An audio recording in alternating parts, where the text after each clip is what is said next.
Officially, Grok 4.2 is a long way off. But what if I told you that behind the scenes, a totally different story is unfolding? The data we're seeing suggests a stealth debut is happening right now. So let's break this down. Okay, so check this out. On one hand, you've got Elon Musk's official timeline pointing to January 2026. But on the other hand, prediction markets are absolutely buzzing, signaling a release that could happen like any week now. I mean, that's not a small difference. That's a huge gap. It really makes you wonder, what is actually going on here? So, what's fueling all this speculation? Well, this isn't just about rumors. We are actively tracking 3 new, kind of weird model endpoints. And they're not theoretical. They are live and active in testing environments as we speak. Right, so this brings us to our first big task. How do we separate the real signal from all the noise out there? We need to figure out how to uncover these stealth models. And this is where it gets really interesting. We're not just seeing one new model. We're seeing what looks like a trio of specialized versions. Quantum Crow looks like it's the powerhouse, the heavy lifter. Vortex Shade seems to be the deep thinker with extended reasoning. And Obsidian is the generalist, the all-rounder. This points to a really sophisticated strategy, not just a single release.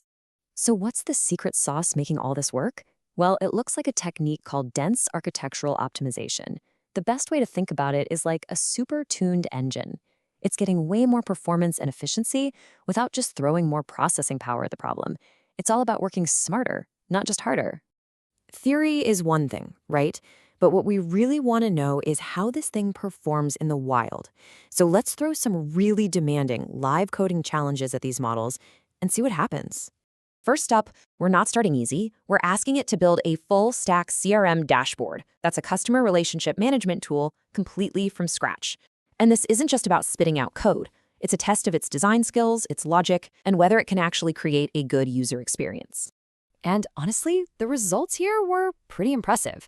An A+ for component integrity, that means the code is clean, it's solid.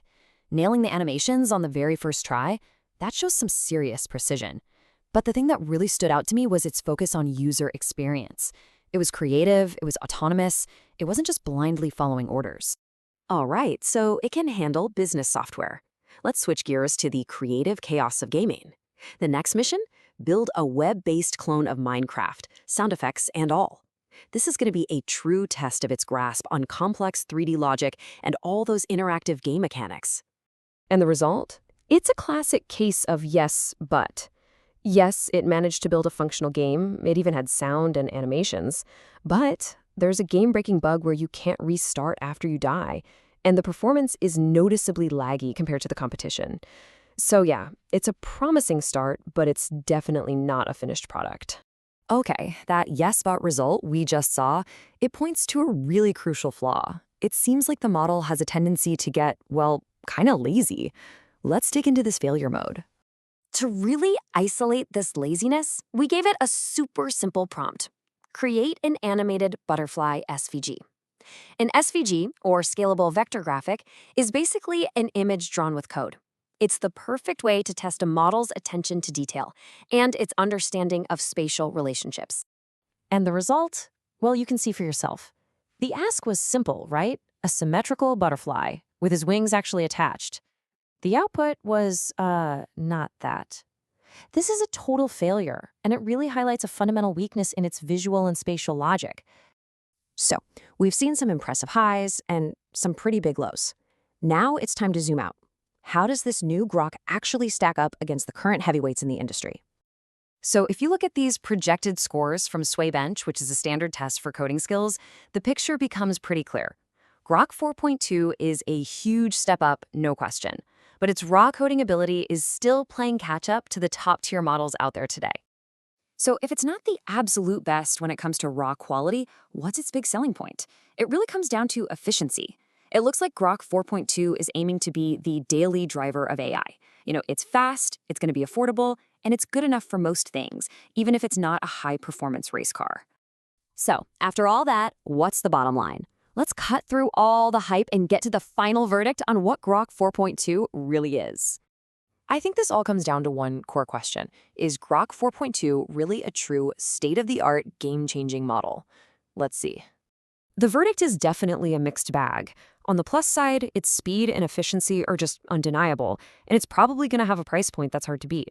But on the downside, that laziness problem, the slightly lower coding quality, and the clear bugs, those are significant drawbacks. It's a powerful new tool for sure, but it is not a perfect one. This one line really captures the essence of Grok 4.2 right now. It functions, but it does not excel. You could call it a workhorse, not a show horse. It'll get the job done, absolutely, but it just doesn't have that polish and finesse you see from the true market leaders.